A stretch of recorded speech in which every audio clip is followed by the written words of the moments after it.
Apapun yang kamu lakukan, jika itu baik, ya lakukan. Tapi jika itu buruk, jangan dilakukan. Kalau kamu sudah melangkah itu buruk, ya kamu harus memperbaikinya. Gitu.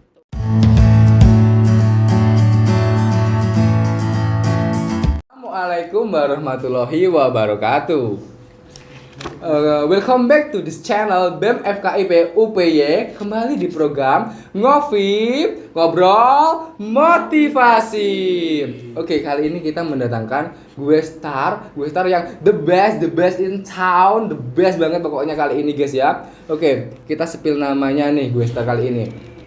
Namanya Mbak Sukma Yuli Arianti. Untuk selanjutnya coba Mbak Sukma memperkenalkan diri sendiri deh. Oke, halo. Nama saya Sukma Yuli Arianti, bisa dipanggil Sukma. Terus saya dari Prodi Pendidikan Luar Biasa. Saya di BEM FKIP ini menjabat sebagai Wakil Ketua BEM FKIP. Terus apa lagi nih? Asalnya dari mana nih Mbak? Oke, untuk asalnya sendiri saya berasal dari Musirawas, Provinsi Sumatera Selatan. Coba diulangi kayaknya familiar nih gitu. Musirawas, Provinsi Sumatera Selatan. Sumatera Selatan. Terus desanya. Desanya Eftrikoyo. Coba SMA-nya dulu di mana, Mbak? SMA-nya SMA Negeri 1 Tugu Mulyo. SMA Negeri 1 Tugu Mulyo. Kayaknya familiar. Kita tuh kayaknya udah pernah ketemu sebelumnya nggak sih? Oh iya ya? Waktu SMA.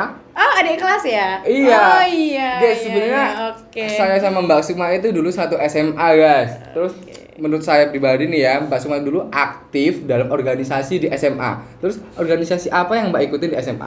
Oke, untuk organisasi sendiri saya di kelas 1 SMA itu di marching band. Saya dulu di cheerleaders, kemudian di Palang Merah Remaja. Kelas 2-nya itu saya di seni musik, seni tari. Terus masih di marching band, sama di PMR, sama di OSIS juga, tapi jadi anggota. Terus kemudian di kelas 3-nya saya di OSIS, itu di staf bela negara. Terus kemudian juga di marching band lagi. Itu kemudian saya masih di PMR gitu. Di PMR itu sebagai pengawas aja. Berarti bolak-balik marching band, PMR, seni, OSIS itu bolak-balik tuh dari kelas 1 SMA loh guys. Kelas 1 SMA udah ikut organisasi banyak banget dan eskul. Pastinya prestasinya juga banyak dong. Terus Mbak Sukma ini adalah sosok wanita tangguh dari Prodi Pendidikan Luar Biasa. Karena apa guys? Karena Mbak Sukma ini adalah orang yang pertama kali mendirikan himpunan mahasiswa pendidikan luar biasa di Universitas PGRI Yogyakarta. Dan sekaligus Mbak Sukma ini adalah orang yang menjabat sebagai Ketua HMP PLB 3 periode berturut-turut. Gila. Nah, yang kedua nih Mbak, ceritakan dong bagaimana asal mula mendirikan HMP PLB di UPY ini. Oke, jadi ceritanya nih mulai dari saya masuk kuliah ya. Iya. Saya masuk kuliah itu dari teman saya. Kata teman saya ada di UPY itu ada jurusan PLB, dan kebetulan emang saya dari SMA udah menargetkan mau masuk di PLB di pendidikan luar biasa. Tapi karena orang tua saya menyarankan untuk di kedokteran atau di kesehatan, akhirnya saya fokus di 1 tahun itu untuk tes kedokteran sama kesehatan. Sama kesehatan. Terus kemudian setelah itu di tahun kedua itu saya mencoba di pendidikan luar biasa. Itu di beberapa kampus negeri. Terus kemudian teman saya ngasih tahu bahwa di UPY itu ada. Akhirnya saya daftar tuh di UPY. Terus karena saya itu di UPY di PLB UPY itu adalah pertama kalinya ada PLB. Ya, jadi kemudian di situ pertama kali itu kalau nggak salah saya makrab. Itu waktu itu makrabnya digabung PLB sama PAUD. Terus kemudian saya langsung dideketin bukan dideketin dalam hal ini ya, dideketin sama Kak Apri sama Kak Asyhadu. Kak Apri itu sebagai gubernur BEM FKIP di tahun 2018-2019. Terus Mas Asyhadu itu di ketua BK. Nah, mereka berdua itu menyarankan buat kami dari PLB itu membentuk sebuah himpunan. Kemudian mereka menyarankan bahwa saya langsung menjadi ketuanya kan. Nah, seminggu kemudian setelah makrab itu langsung mereka berdua datang ke Prodi, menemui Kak Prodi saya, terus membahas tentang adanya HMP PLB. Nah, setelah itu dari Kak Prodi menyetujui, terus mulailah membentukkan Nah, mereka berdua dan juga dibantu oleh teman-teman HMP lainnya itu buat mengarahkan kami, mengajarkan kami gimana sih caranya bisa membentuk HMP. Organisasi. Jadi pertama kali itu langsung ngebentuk kepengurusan. Kenapa bisa saya dipilih sebagai ketua? Itu berdasarkan untuk di PLB UPY itu 2 periode itu berdasarkan musyawarah dari anggota. Nah, jadi itu pertama kali itu saya dipilih untuk menjadi ketua, terus kemudian diarahkan untuk gimana sih caranya membuat HMP itu yang benar, yang sesuai dengan SOP. Itu pertama itu membuat lambang HMP, terus kemudian logo HMP, terus kemudian ADART HMP. Itu benar-benar saya membuat bersama teman-teman saya itu dengan 5 orang kalau nggak salah. Itu benar-benar merintis dari awal, ya mereka itu yang nemenin saya. Terus akhirnya sampai sekarang adanya HMP PLB gitu. Gila, tepuk tangan dong buat Mbak Sukma gitu kan. Terus nih Kak, selain aktif di himpunan, apakah Mbak Sukma ini aktif dalam kegiatan-kegiatan organisasi lain di UPY ataupun luar UPY? Oke, kalau untuk di UPY itu selain di himpunan PLB dulu dan sekarang di BMFKIP, saya juga dulu di UKM musik. Ya, kita satu UKM. Satu UKM juga. Oke, satu kita satu UKM di UKM musik. Terus kemudian di luar UPY saya tergabung di Persatuan Ketua dari Pendidikan Luar Biasa. Gitu. Gila. Se-Indonesia itu ya. Se-Indonesia. Ya. Gila. Jadi kampus-kampus negeri itu menyatu sama kita semua. Kakak kelas gua gitu. Kakak kelasku nih, guys. Terus dengar-dengar juga nih Kak, Mbak Sukma ini pernah menjadi duta putri di UPY tahun 2020. Nah, gimana sih ceritanya kok bisa dinobatkan sebagai duta putri di UPY? Oke, untuk duta putri sendiri itu sebenarnya bukan keinginan saya direkomendasikan oleh Kaprodi. Dulu itu waktu pertama kali keluarnya duta, itu Kaprodi itu langsung nelpon saya. Waktu itu saya masih di kosan tuh, dia bilang, "Halo Mbak Sukma, di mana?" gitu kan. Seperti biasa. Nanya kan di mana. Terus saya bilang masih di kosan, Pak gitu. Terus habis itu beliau bilang, "Ini ada pendaftaran nih duta putri di UPY nih. Lumayan," kata dia, "ada beasiswa. Terus juga bagus lah untuk prospek kedepannya buat Mbak Sukma." Terus saya tanyakan, "Persyaratannya apa aja nih Pak?" Terus beliau mengatakan bahwa persyaratannya hanya mahasiswa aktif, kemudian IPK itu di atas 3,5, terus tinggi badan 150 untuk perempuan, 160 untuk laki-laki. Terus udah kayaknya itu aja. Terus akhirnya saya bilang kan, boleh sih Pak. Terus habis itu kata saya bilang kan, "Tapi apakah saya bisa nih Pak buat daftar?" Terus kata beliau, "Udah bisa, soalnya udah mencakupin semuanya." Karena untuk IPK sendiri di tahun 2020 itu saya IPK-nya 3,98. Gila. Gila. 3,98. Oke, terus abis itu saya bilang kan sama Bapak, "Oke, siap Pak, saya siap untuk mendaftar." Terus kata beliau, "Oke, langsung ke kampus saja kita siapkan berkas-berkasnya." Ke kampus, terus abis itu seminggu kemudian saya pulang ke Sumatera. Pulang ke rumah, dan posisinya itu saya sakit, dapat musibah. Jadi di mata saya sebelah kiri itu ada benjolan. Terus abis itu harus dioperasi karena saya itu ternyata salah satu anak yang nggak bisa kebanyakan yodium. Yodium itu kadar garam. Garam ya. Nah, jadi nggak bisa kebanyakan kadar garam. Terus akhirnya dibilangin oleh dokter untuk dioperasi aja nih di atas mata ini. Terus akhirnya dioperasi. Nah itu tuh dari orang tua saya meminta kepada pihak rumah sakit untuk jarumnya. Ini sedikit cerita ya. Iya nggak apa Kak. Jadi meminta untuk benangnya itu yang jadi daging, tapi ternyata itu dari pihak perawatnya itu salah. Jadi itu sebelah kamar saya itu juga ada yang mau operasi. Jadi itu ketukar benangnya dia itu ke saya, benangnya dia ke saya, terus benang saya ke dia gitu kan. Terus abis itu lucu. Terus pas operasi itu kan saya operasi jam 9 malam. Nah itu pas operasinya itu lucunya kan orang biasanya itu kalau operasi itu kan dibius. Nah ini tuh saya dibius itu 3 kali bius. Jadi itu 3 kali bius. Iya. 3 3 kali bius. Jadi bius pertama itu saya diajakin ngobrol sama anestesinya masih bisa nyanyi. Di bius kedua, akhirnya di bius kedua, terus saya ditanyain, dikasih tebak-tebakan, masih sadar, masih belum tidur kan. Terus akhirnya di bius ketiga gara-gara dokternya masuk kan, kok pasiennya belum tidur. Terus habis itu kata anestesinya udah di bius 2 kali nih. Terus habis itu ya udah di bius sekali lagi. Nah akhirnya bius ketiga saya baru tidur dan akhirnya saya itu baru tersadar dari operasi itu di pukul 2 malam.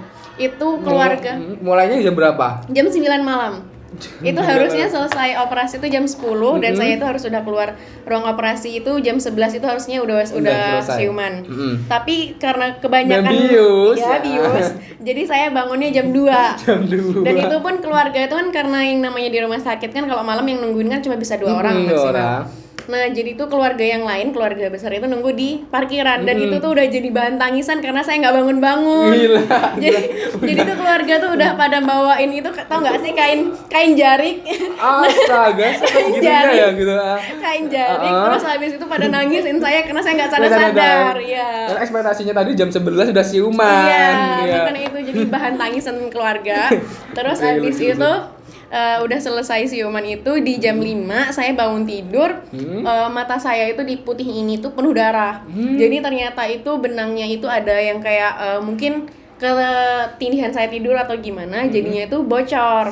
Jadi darahnya itu full. Terus saya kayak ngerasa aduh kayaknya aku nggak berani deh mau ngelanjutin duta. Saya bilang lah nelpon sama dosen, ini Pak kayaknya saya nggak bisa deh ngelanjutin di duta soalnya kondisi mata saya kayak gini. Terus beliau mengatakan kita itu jadi duta bukan untuk bukan melihat orang itu dari good looking, tapi good attitude dan juga good akademik kalian. Terus aku bilang kan, tapi saya tetap ngerasa insecure dong, kan? Karena pastinya tuh duta-duta kan keren-keren kan badannya, gitu kan. Terus akhirnya kata dosen saya, udah pokoknya intinya saya percaya sama Mbak Sukma, dari PLB ngirim Mbak Sukma sama Mas Azmi, rekan saya. Terus pokoknya intinya minggu depan Mbak Sukma harus udah sampai Jogja. Jadi posisinya tuh saya di bandara masih pakai perban. Kalian tahu nggak sih ini film Bajak Laut? Nah, saya kayak bajak laut di bandara. Naik pesawat, bukan naik kapal lagi ya itu ya. Naik pesawat kayak bajak laut gitu, dilihatin orang banyak sampai ada ibu-ibu nanya kenapa Mbak matanya, ya ampun kasihan sampai kayak gitu. Terus pas besoknya ke kampus itu kan ada karantina. Nah pas karantina itu pas mau masuk itu saya sempet kayak takut banget nih karena posisi mata saya masih kayak gini kan. Terus akhirnya sama teman-teman disemangatin kan, sama keluarga juga disemangatin, udah nggak apa-apa, ayo bisa gitu. Akhirnya saya masuk tuh. Pas pertama kali masuk itu bener-bener kaget banget karena ngelihat teman-teman itu kayak gila tinggi semampai putih cantik-cantik gitu kan. Iya.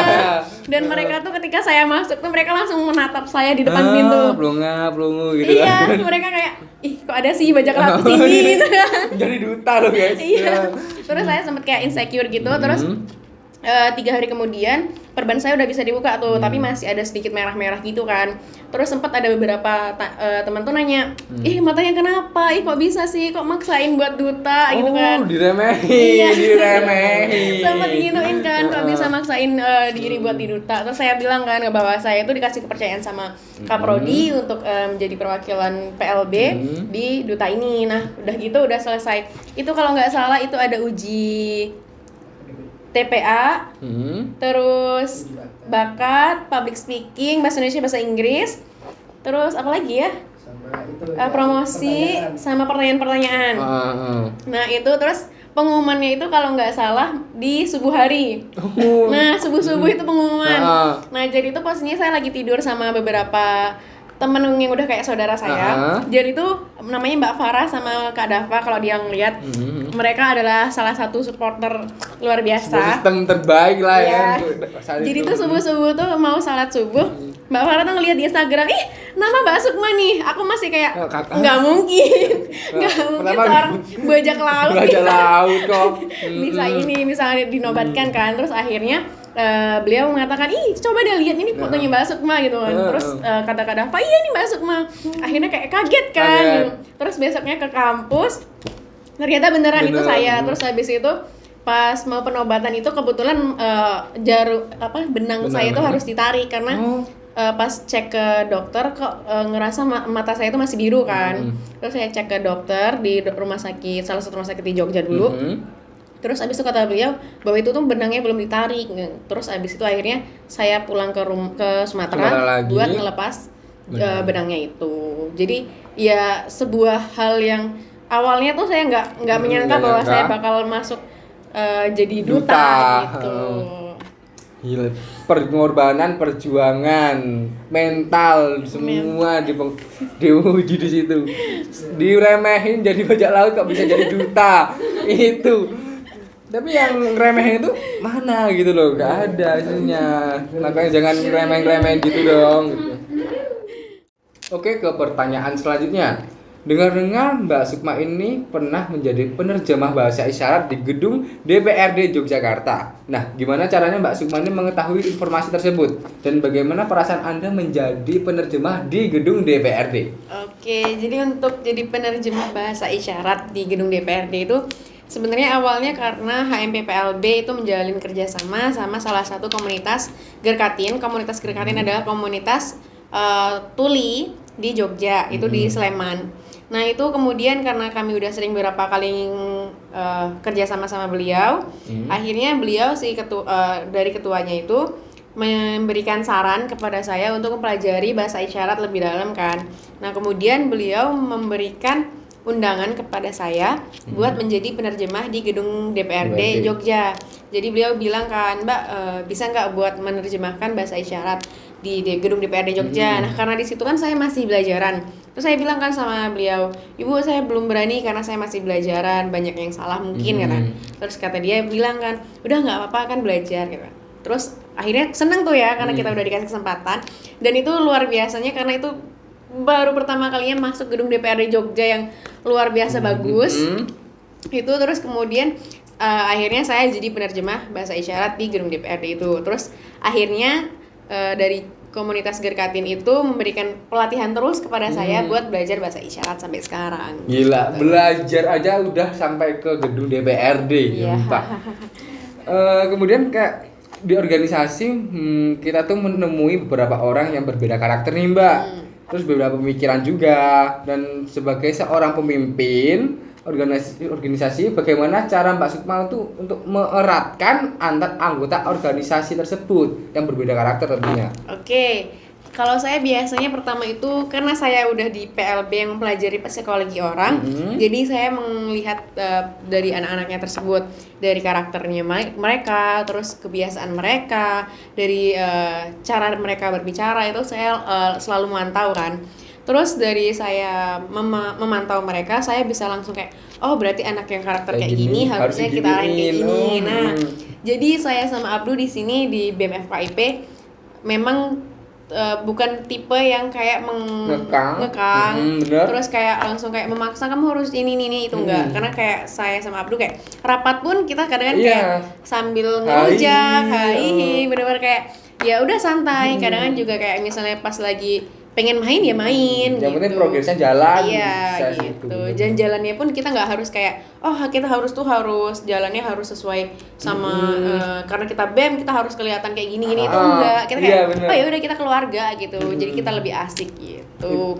Dan juga pakai bercanda-bercandaan ya kayak biasanya kan kita gitu. Jadi nggak ada kelas-kelas gitu, ketua wakil enggak ada. Ya tetap attitude dijaga sih. Yang penting kita tetap mantau mereka, dan kalau misalnya mereka kira-kira udah sedikit melenceng, kita kayak ngasih tahu mereka gitu. Bener sih, kayak jujur gue ini kayak nyaman banget di BEM ini, sumpah nyaman guys, sumpah. Nyaman karena apa? Karena dari ketua, dari wakilnya aja udah kayak gini, kayak temen aja tuh. Jadi gak ada kelas-kelas, gak ada senioritas, tuh enak banget sumpah kayak ya udah hai yang penting progresnya jalan gitu. Yang penting nggak ngangong-ngangong. Daripada kita harus ini kekang nggak itu nggak nyaman. Ya betul. Bener. Oke, yang selanjutnya nih kriteria kakak nih Mbak nih dalam memilih pasangan dalam memimpin organisasi itu seperti apa sih? Oke, pasangan di organisasi. Kalau di organisasi ini menurut saya susah gampang karena organisasi kan kita mau nggak mau harus membagi waktu tuh, dan kita harus nyari pasangan yang bisa ngertiin kita, bisa menjadi pengisi kita gitu loh. Jadi kita tahu nih kita kekurangannya di mana dan dia harus bisa ngisi kekurangan kita.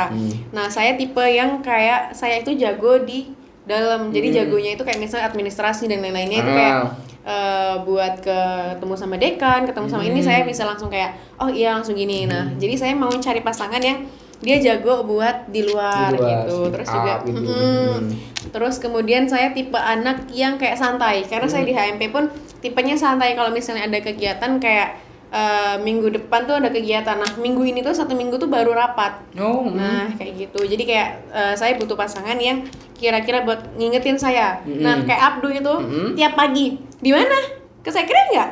Ini ya, gitu. Jadi kayak kita itu ada pacuannya gitu loh, ada ininya gitu. Jadi saling melengkapi. Betul. Gitu. Oke. Terus dalam organisasi nih Kak, lancar-lancar aja atau ada masalah sih? Tapi kayaknya kalau setiap organisasi itu pasti ada masalahnya. Spill dong masalah-masalah yang Mbak Sukma hadapi. Oke. Kalau di organisasi pastinya ada masalah ya. Untuk di luar sama di dalam. Kalau di dalam sendiri itu biasanya masalahnya di kayak misalnya semangat. Dari semangatnya pengurus, dari anggota-anggota itu biasanya kan kayak di pertengahan periode biasanya kayak melempem mulai kayak malas segini kan.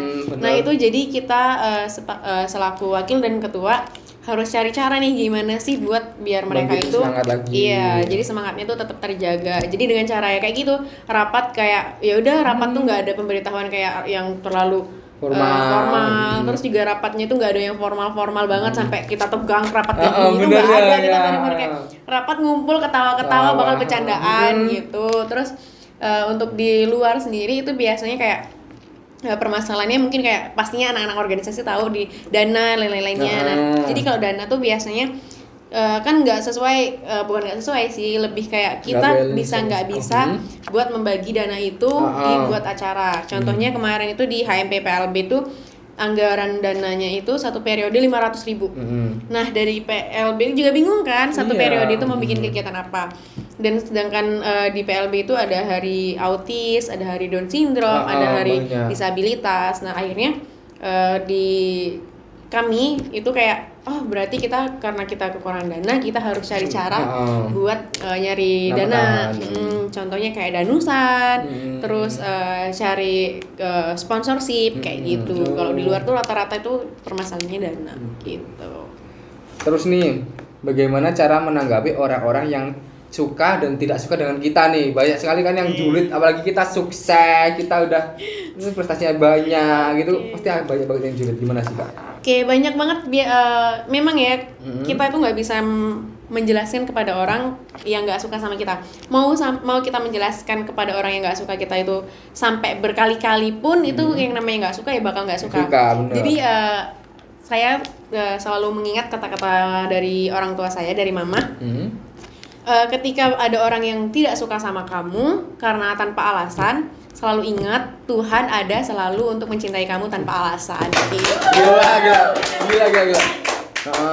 Terus gitu. Jadi menurut saya kayak ya udah sih orang nggak suka ya udah kita abaikan.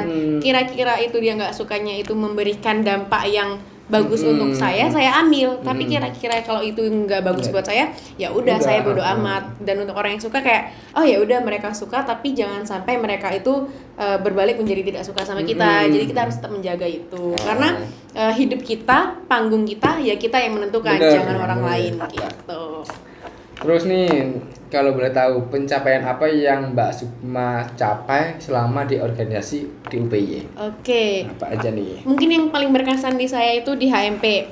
Di HMP itu saya benar-benar belajar banyak banget, meskipun dulu di SMA ada di OSIS, tapi memang beda banget tingkat SMA sama tingkat perkuliahan. Ya. Jadi benar-benar manfaatnya banyak banget di HMP.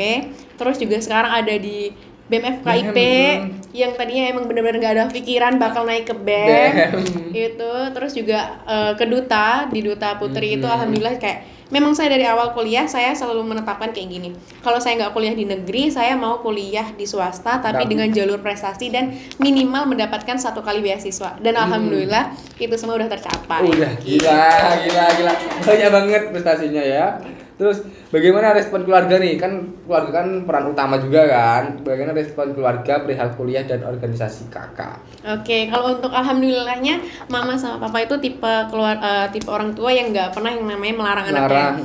Karena mereka kayak oh ya udah kami percaya sama kamu, yang penting kamu tetap ingat bahwa tujuan kamu di sana yang pertama adalah kuliah gitu. Jadi kayak kamu boleh mengembangkan pengetahuan kamu di organisasi tetapi tetap kuliah jalan gitu. Selalu mendukung selagi positif ya. Apalagi kalau misalnya sekarang pun kalau bilang mah mau rapat ini, oh iya nggak apa-apa nggak. Iya, jadi kayak ya kan kita kan posisinya di perantauan nih ya.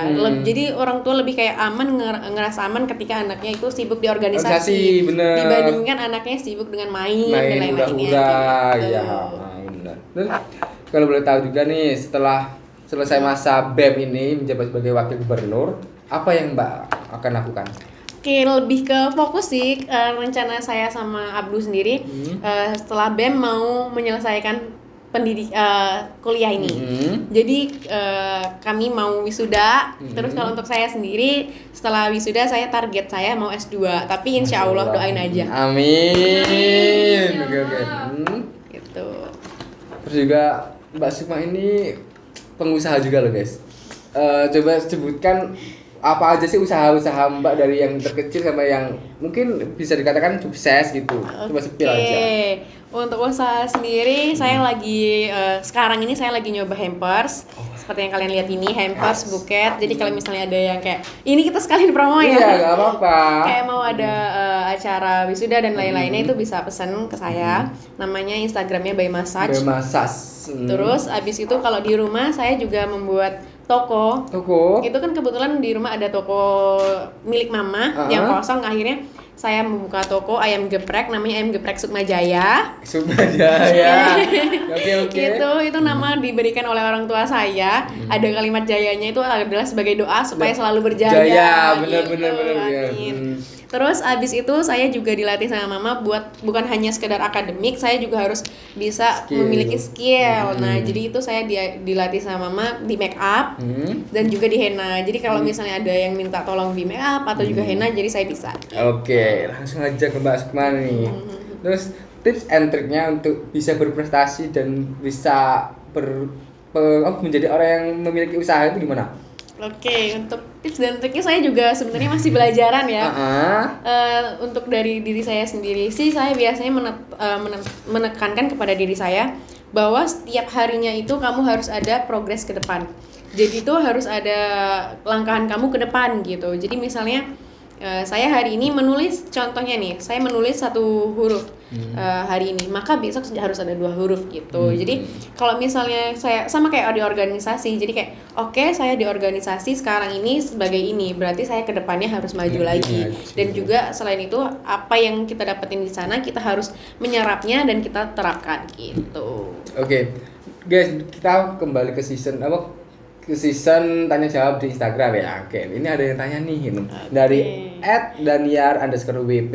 Nah, apa pengalaman yang berkesan selama ngekos di Jogja? Ini pertanyaan jauh lenceng dari tema tapi nggak apa-apa. Ini teman-teman kosan saya kebetulan. Teman kosan yang lama. Oke, jadi untuk kesannya ya di jadi anak kosan di Jogja, yang paling berkesan adalah ketika sama-sama anak perantau menemukan satu tempat kosan yang mungkin sedikit berhantu. Akhirnya kami pernah tidur itu berdelapan satu kamar, itu bener-bener kayak itu dencis gitu loh, kayak sarden gitu. Kayak ikan ikan gitu. Itu ya dijemur. Makanya itu jadi kayak kesan pertama itu kayak gitu. Itu di kosan yang lama sih, bukan kosan yang sekarang. Itu karena memang sedikit berhantu, jadi dan memang anak-anaknya itu pada penakut. Kalau misalnya ada suara sedikit langsung kayak pada lari. Dan itu Parno duluan. Betul. Jadi buat tempat pelarian mereka itu di kamarku, dibuat jadi tempat tidur bareng-bareng gitu.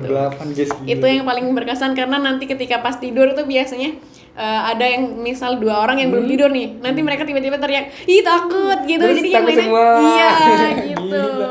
Oke, yang kedua nih guys, dari @alia_syafira, arti penting sahabat itu gimana ya? Terus dan bagaimana ya kita tahu sahabat kita itu tulus atau tidak? Oke, kalau untuk sahabat ini Menurut saya ini benar-benar apa ya?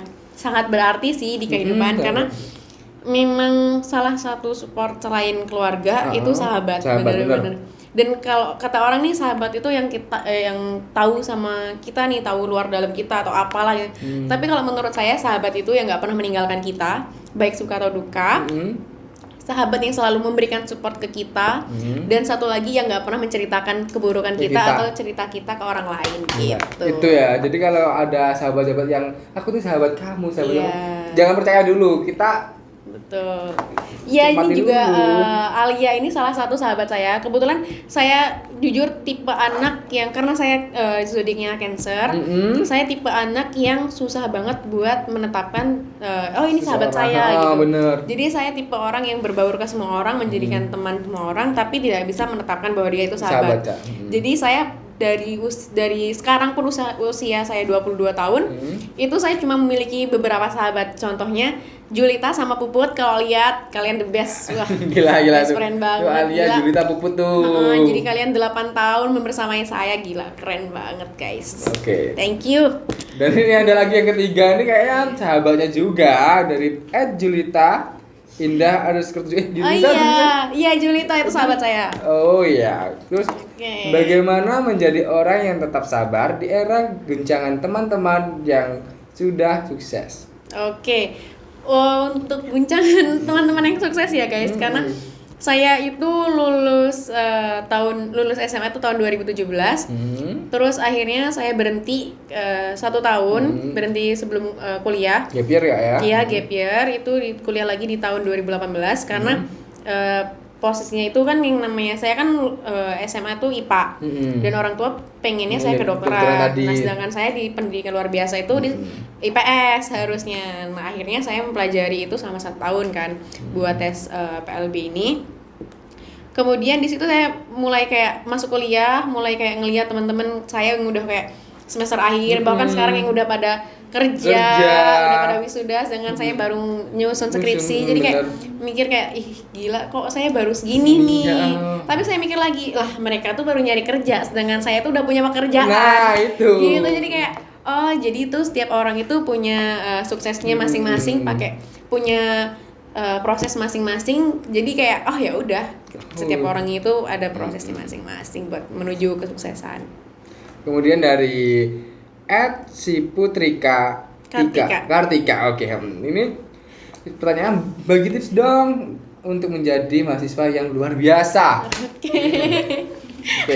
Menjadi mahasiswa yang luar biasa harus kuliah di pendidikan luar biasa. Iya bener ya, pendidikan luar biasa menjadi orang yang luar biasa. Itu Mbak Kartika itu tips and triknya itu. Jadi kalau Anda tidak merasa luar biasa, maka pilihlah pendidikan luar biasa. Itu simple banget. Oke, lanjut aja nih. Yang terakhir pertanyaan dari IG nih. Dengan @yongkipw11. Oke. Kak, coba spill orang-orang yang membuat kakak berjuang dalam mengejar mimpi. Mas Yongki, Anda harus nonton. Oke. Aduh, ini pertanyaannya. Oke, buat yang nyemangatin ya? Iya. Itu pertama yang pastinya itu orang tua, mama, papa. Ya, karena memang awal tujuan pertama kuliah itu ya kalian, mama sama papa, dan juga adik. Ada masa tuanya kalian yang harus saya banggakan, yang harus saya bahagiakan. Ada masa depannya adik yang harus saya arahkan supaya kedepannya bisa lebih bagus lagi. Dan juga salah satunya keluarga saya, keluarga besar saya. Karena saya di keluarga saya itu yang lulusan sarjana itu baru beberapa, makanya itu kayak saya langsung kayak saya harus membanggakan mereka nih gitu kan. Apalagi kalau saya bisa S2 kayaknya wah luar biasa banget gitu kan. Terus selain itu juga pasangan itu bukan yang pertama, tapi yang sekian. Yang pertama itu keluarga ya gitu. Betul. Ya, untuk pasangan itu yang nanya ya. Yang nanya Mas Yongki. Makasih banget udah dampingin saya terus. The best Mas Yongki. Oke. Yang terakhir nih Kak, moto hidup Mbak tuh apa sih itu? Penasaran banget soalnya. Moto hidup saya ya. Apa ya? Saya tipe yang apapun yang kamu lakukan, jika itu baik, ya lakukan, tapi jika itu buruk jangan dilakukan. Kalau kamu sudah melangkah itu buruk, ya kamu harus memperbaikinya gitu. Gila. Guys, terima kasih Mbak Sukma atas waktunya dan ini sangat luar biasa, spektakuler banget. Ini gue star ter the best karena ya kita santai, ngomong santai masa lalu, pengalamannya banyak, prestasinya banyak. Oke, terima kasih Mbak Sukma.